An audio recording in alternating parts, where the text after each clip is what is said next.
पहले मतदान, फिर जलपान।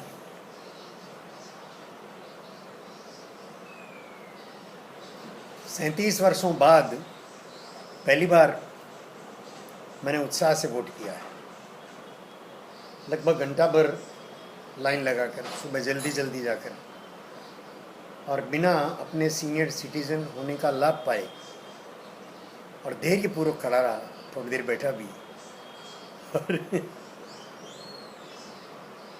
मन में गौरव बोध है, खुशी है, सकारात्मकता का भाव है।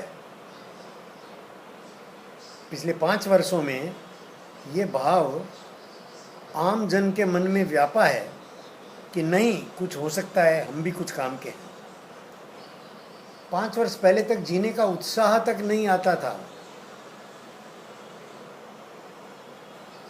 क्या करना है जीकर, काम हो गया, और शरीर जर्जर, शरीर तो लगातार जर्जर चल रहा है।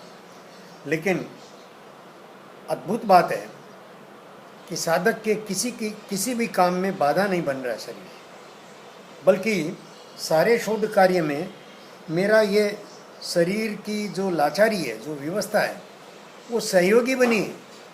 इस कारण से मैं कहीं बाहर नहीं जा सकता, घर में रहना है तो लैपटॉप लिखते रहो, टीवी कितनी देर देखोगे।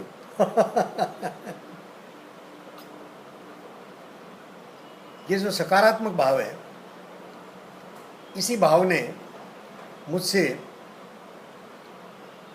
अजन्मा शिशु के लिए काम करने या अजन्मा शिशु पर काम करने की प्रेरणा, विचार बहुत विस्तार से दिया है। साथ ही साथ शिक्षा पर भी काम हो रहा है।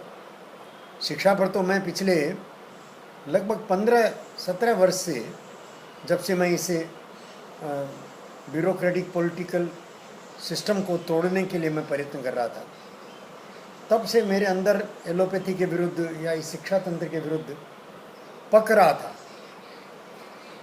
संयोग देखिए, मेरे पास सामान्य से ज़्यादा डिग्रियां हैं। पीएचडी करने से पहले साहित्य में एमए है, जैन दर्शन में एमए है, उससे पहले साइंस में बीएससी हूँ, लॉ पढ़ा है, थोड़ा मैनेजमेंट पढ़ा है, व्यापार किया है, व्यापार में सफल रहा हूँ, संगठन किया है। संगठन अपने आप में एक बड़ी डिग्री है,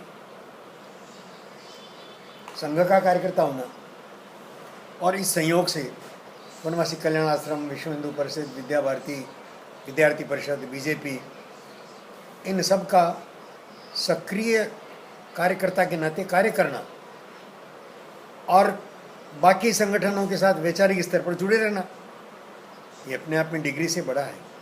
और ये सारा करके भी मैं लंबे समय से मन में विचार कर रहा था कि किस प्रकार ये स्कूलें बंद हो। जैसे साधक कभी भी मन से स्कूल नहीं गया, साधक को कुछ समझ में नहीं आता था। शायद 3री-4थी क्लास से अंग्रेजी का ABCD सिखाना शुरू किया, तो समझ में ही नहीं आया था कि A I E U ए ऐ अंग है, क ख ग घ, इन सबको छोड़कर ये क्या है ABCDEFGH, ए के बाद B कैसे आ गया और B के बाद सीधा C कैसे आ गया, समझ में ही नहीं आता था। और फिर बाद में A for Apple, B for बनाना वगैरह ये सब करने, न A समझ में आता था, न एप्पल समझ में आता था। कॉलेज में आया, ज़बरदस्ती फेंका गया। ये भ्रम डालकर फेंका गया कि मैं बहुत इंटेलिजेंट हूँ, मैं बहुत टैलेंटेड हूँ।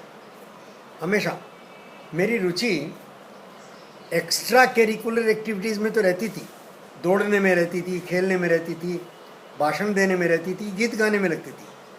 मैंने स्कूल के मंच पर गीत गाए, भाषण दिए, अंग्रेजी में दिए, हिंदी में दिए, ये सब तो किया। स्काउट था, अच्छा ड्रिल अच्छी करता था। फिर जल्दी संघ में चला गया, 8वीं-9वीं क्लास का विद्यार्थी होते होते आर्य संघ में चला गया। नियमितता हो गई संघ की, संघ के लोगों के प्रेम के कारण से, और नियमितता हो गई।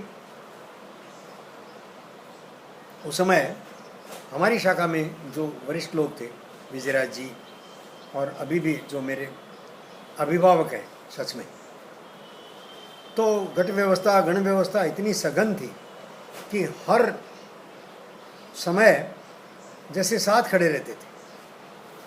5 स्वयंसेवक हम एक साथ 18 घंटे बिताते थे। रात को एक साथ पढ़ते थे, दिन में एक साथ एक ही स्कूल में, और शाम को लौट करके फिर वही। कई बार दादी जी की सूखी रोटियां पांचों खा जाते थे खुशी खुशी।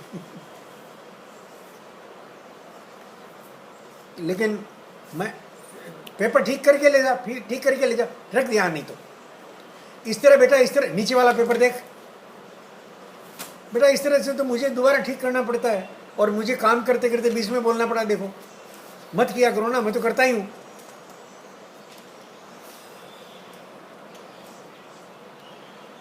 देखिए, अब इसको एडिट भी कर नहीं सकूंगा मैं, एक बार काटता हूं इसको यहीं पर। नमस्कार।